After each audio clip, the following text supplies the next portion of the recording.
नमस्कार. आपण पाहतात learn with Joy with CN Patil YouTube channel आणि या चॅनलवर आपण नेहमीच नवनवीन शैक्षणिक माहितीचे व्हिडिओज पाहत असतात. आज अशाच प्रकारचा एक ज्वलंत सगळ्यांच्या समोर उभा असलेला जो काही प्रश्न आहे तो पाहणार आहोत. तो म्हणजे रशिया आणि युक्रेन यांच्यामध्ये गेल्या काही दिवसांपासून तणावाचं वातावरण निर्माण झालेलं होतं आणि आता 2 दिवसापासून आपण अशा प्रकारच्या बातम्या ऐकतो आहोत की दोन्ही देशांमध्ये युद्धाला सुरुवात झालेली आहे.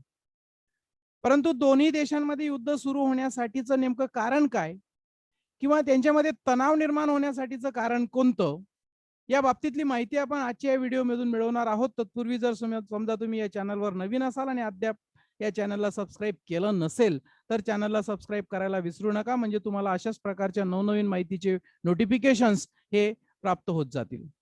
तर बघूया आपण रशिया आणि युक्रेन नेमका वाद काय आहे. मित्रो, आपल्याला सगळ्यांना माहिती आहे की 1991च्या पूर्वी USSR हा जो काही ज्याला आपण संयुक्त राष्ट्र संघ म्हणतो, हा मोठा आपल्याला जो स्क्रीनवर दिसतो आहे तो एवढा सगळा USSR होता, ज्याच्यामध्ये या ठिकाणी आपल्याला दिसत आहेत एवढ्या सगळ्या देशांची देश जे आहेत ते समाविष्ट होते. मग ज्याच्यामध्ये रशिया असेल, युक्रेन असेल, जॉर्जिया असेल, हे जे काही सगळे इथं आपण पाहतो आहोत या ठिकाणी सुद्धा आपण त्यांची नावं बघता आहात. आर्मेनिया असेल, अझरबैजान असेल, त्याच्यानंतर कझाकिस्तान असेल, तजिकिस्तान असेल, हे एवढे देश सगळे या ठिकाणी समाविष्ट होते USSR मध्ये. त्यापूर्वी 1917 मध्ये युक्रेन हा स्वतंत्र देश होता. युक्रेनला स्वतंत्र देश म्हणून जाहीर केलेलं होतं 1917 पूर्वी. आणि या वेळेस त्या ठिकाणी युक्रेन स्वतंत्र झाल्यानंतर मात्र बऱ्याच काही कारणांमुळे युक्रेन पुन्हा रशियामध्ये समाविष्ट झालेला होता. मग तेव्हापासून त्या ठिकाणी हा अखंड रशिया होता, ज्याला आपण USSR म्हणतो. त्यानंतर झालं असं की 1991 मध्ये या USSR चे तुकडे झालेत आणि तुकडे झाल्यानंतर हे जे काही आपण मागच्या स्क्रीनवर पाहिलं तेवढे जे काही देश आहेत ते वेगवेगळे देश उदयास आलेत, तेवढे देश स्वतंत्र झालेत आणि तेव्हा खऱ्या अर्थाने युक्रेन हा पण 1999 मध्ये पुन्हा स्वतंत्र देश म्हणून अस्तित्वात आला. आता इथपर्यंत 1991 पर्यंतचा इतिहास तर आपण इथं पाहिला की युक्रेन हा कसा रशियामधून USSR मधून तुकडे झाल्यानंतर वेगळा झाला. हा युक्रेन वेगळा झाल्यानंतर बघा आपण या ठिकाणी स्क्रीनवर बघू शकतात, हा जो काही खालचा भाग आहे क्रिमिया, हा सुद्धा युक्रेनचाच एक भाग होता, युक्रेनचाच एक हिस्सा होता. परंतु रशियाने या क्रिमियावर आपला ताबा मिळवला आणि हा क्रिमिया जो आहे तो रशियाचा भाग बनला. तेव्हापासून म्हणा युक्रेन आणि रशियाचे संबंध जे काही आहेत ताणले गेलेत, कारण आपल्याच भूमीचा तुकडा रशियाने त्याच्या ताब्यात घेतलेला आहे असं म्हटल्यानंतर साहजिकच त्या ठिकाणी युक्रेनला त्याचा राग होताच आणि आजही आहे. दुसरी गोष्ट म्हणजे युक्रेन जो आहे तो या ठिकाणी आता मग इथपर्यंत आपण जे काही पाहिलं त्याच्यामध्ये आता पुढची गोष्ट म्हणजे मग अमेरिकेचा याच्यामध्ये काय संबंध, अमेरिका या प्रश्नामध्ये का दखल घेतो आहे. तर अमेरिकेची दखल घेण्याचं कारण असं ते म्हणजे नाटो. आता नाटो नेमकं काय आहे. नाटो ही जी काही संघटना आहे, नॉर्थ अटलांटिक ट्रीटी ऑर्गनायझेशन, जी 1949 मध्ये एक लष्करी संघटना स्थापन झाली आणि ज्याच्यामध्ये आपल्याला या ठिकाणी या स्क्रीनवर जे काही देश दिसत आहेत ते या नाटो मध्ये समाविष्ट झालेले देश आहेत. अल्बानिया असेल, बेल्जियम असेल, कॅनडा असेल, त्याच्यानंतर डेन्मार्क असेल, हे सगळे, फ्रान्स असेल, जर्मनी असेल, ग्रीस असेल, हंगेरी असेल, आइसलँड असेल, इटाली असेल, हे जे काही स्क्रीनवर आपल्याला सगळे देश दिसत आहेत ते नॉर्थ अटलांटिक ट्रीटी ऑर्गनायझेशनचे सदस्य झालेत.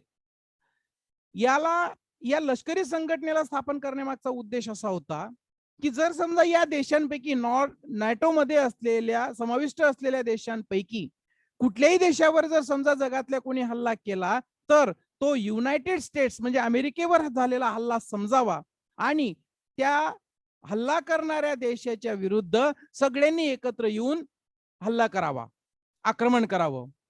अशा पद्धतीने या ठिकाणी या नाटो मध्ये एक रूल आहे. आणि मग आता आपण जर त्याच्या पुढचा इतिहास पाहिला तर बघा या ठिकाणी युक्रेन आहे, हा युक्रेन आहे, इकडे रशिया. या युक्रेन जो आहे तो या सगळ्या युरोप खंडामध्ये समाविष्ट असलेला हा युक्रेन देश आहे.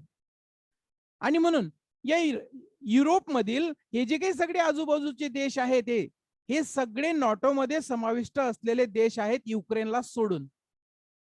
मग आता पुन्हा प्रश्न असा निर्माण होतो, या युक्रेनचा जर समजा जसा आता आपण पाहिला तो क्रिमिया हा भाग रशियाने आपल्या ताब्यात घेतला आणि असंच त्या ठिकाणी पुढे पुढे युक्रेनचा काही भाग पुन्हा रशिया ताब्यात घेऊ शकतो, म्हणून युक्रेनला असं वाटलं की आपण अमेरिकेच्या जवळ जावं, म्हणजे अमेरिकेचा आपल्याला पाठिंबा असेल आणि जर समजा भविष्यामध्ये युद्ध छेडलं गेलं तर अमेरिका आपल्या बाजूने असेल.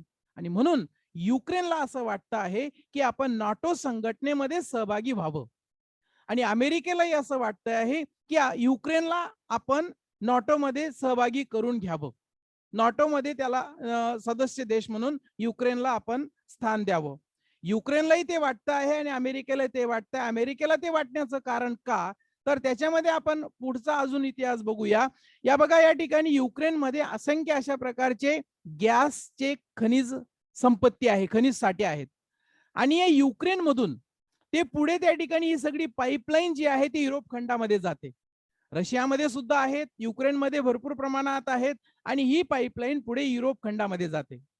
मग आता रशियाला असं वाटतंय की जर समजा अमेरिकेने या युक्रेनवर जर ताबा मिळवला नाटो संघटनेचा सदस्य राष्ट्र करून, तर होणार काय की रशियाचं जे काही वर्चस्व आहे ते संपुष्टात येईल आणि अमेरिका जो आहे तो या युक्रेनला आपल्या ताब्यात घेईल.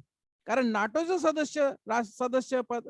सदस्यत्व दिल्यामुळे अमेरिकेचा या युक्रेनवर ताबा असेल आणि मग पुन्हा रशियाला ती पुढे मोठी पंचायत होऊन जाईल. इथपर्यंत जो काही नाटोचे देश आहेत म्हणजे अमेरिका आणि नाटोचे जे काही सदस्य राष्ट्र आहेत त्यांची जी काही सीमारेषा आहे ती आता इथपर्यंत आहे, युक्रेनच्या बाजूला, म्हणजे पोलंड वगैरे इथपर्यंत.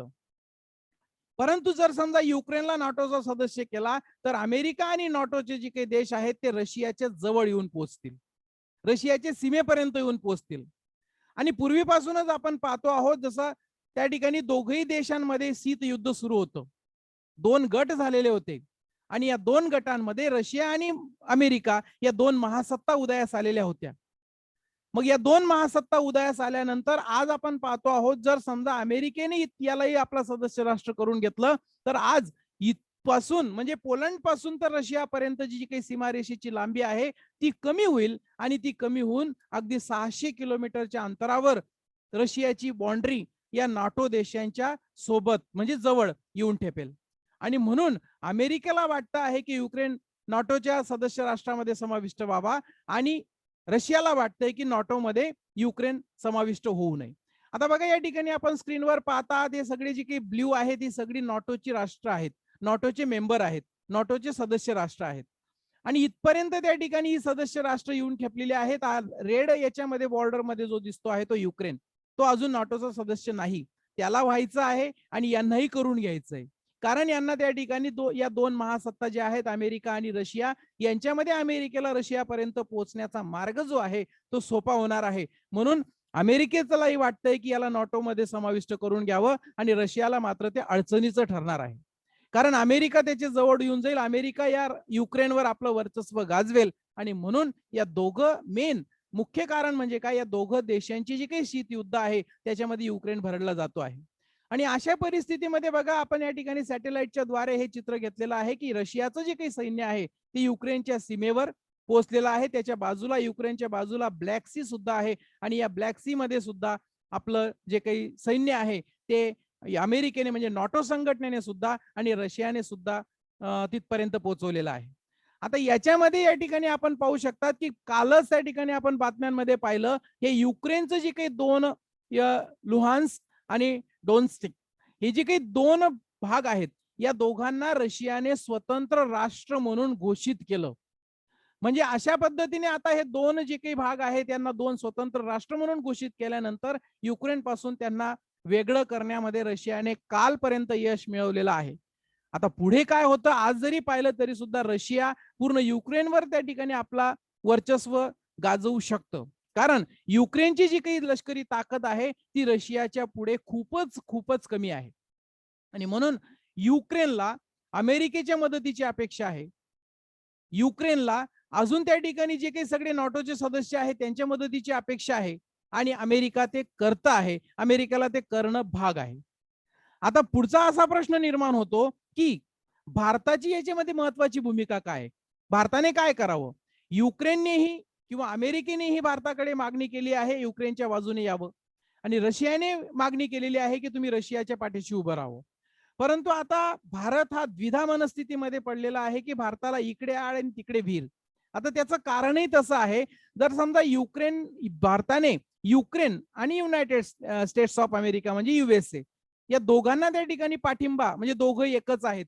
कारण हे अमेरिका आता तरी युक्रेनला मदत करतो आहे आणि म्हणून या दोघांना जर समजा भारताने मदत केली तर तिकडे रशिया नाराज होईल आणि रशियाला जर समजा भारताने मदत केली तर इकडे युनायटेड स्टेट्स ऑफ अमेरिका म्हणजे अमेरिका नाराज होईल. परंतु दोघही देशांच्या सोबत भारताचे जे काही संबंध आहेत सध्या तरी चांगल्या प्रकारचे आहेत. सगळ्यात अगोदर आपण रशियाच्या बाबतीत विचार जर केला भारताच्या संबंधाच्या बाबतीत तर आज तरी 55 ते 60-65% शस्त्रास्त्र आपण अमेरिकेकडून विकत घेतो. आणि दुसरी गोष्ट म्हणजे अमेरिकेचे संबंध सुद्धा गेल्या 5 ते 10 वर्षापासून भारतासोबत ते चांगल्या प्रकारचे आहेत, सुधारलेले आहेत. आणि म्हणून एकंदरीत आपल्याला युक्रेन किंवा अमेरिका आणि दुसरीकडे रशियाला सुद्धा उघड उघड पाठिंबा देणं हे अजिबात शक्य नाही.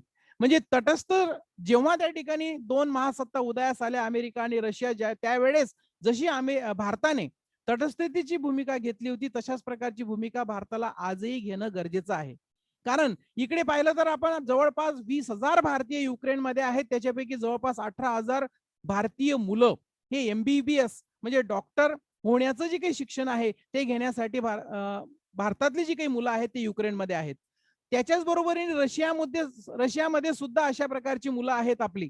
म्हणजे दोघही देशांसोबतचे संबंध चांगले आहेत आणि आज या दोघही देशांमधून आपल्याला त्या ठिकाणी जे काही ऑइल आणि गॅस यांचं जे काही आपण आयात करतो ती बंद होईल जर समजा यांचा पाठिंबा आपण काढून घेतला किंवा याच्यापैकी एका देशाला पाठिंबा दिला तर. आणि त्याच्याने जे काही भाव आहेत ते आपल्याकडे तेल आणि इंधनाचे भाव वाढतील, कडाडतील. विजेचे सुद्धा भाव त्या ठिकाणी वाढण्याची शक्यता आहे. आज आपण भारतामध्ये पाहतो आहोत विजेचे भाव त्या मानाने बऱ्यापैकी आहेत. मात्र युरोपीय खंडामध्ये जर पाहिलं तर तिथं जे काही इलेक्ट्रिकचे भाव आहेत, विजेचे भाव आहेत ते 500 ते 600% हे वाढलेले त्या ठिकाणी आपल्याला दिसतात. आणि म्हणून आज तरी आपल्याला या दोघही देशांसोबत त्या ठिकाणी तटस्थतेची भूमिका घेणं अत्यंत लाभदायक ठरणार आहे. आज एकीकडे जर पाहिलं आपण तर रशियाला चीनने पाठिंबा दिलेला आपण पाहतो आहोत. कारण चीन त्या ठिकाणी रशियाच्या पाठीशी उभा राहणार हे निश्चित, कारण अमेरिका जो आहे तो चीनचा शत्रू राष्ट्र. आज तरी त्या ठिकाणी दोघांचे संबंध चांगले नाहीत आणि म्हणून चीन कुठल्याही परिस्थितीमध्ये युक्रेनला पाठिंबा देणार नाही हे तर त्या ठिकाणी आपल्याला दिसतंय.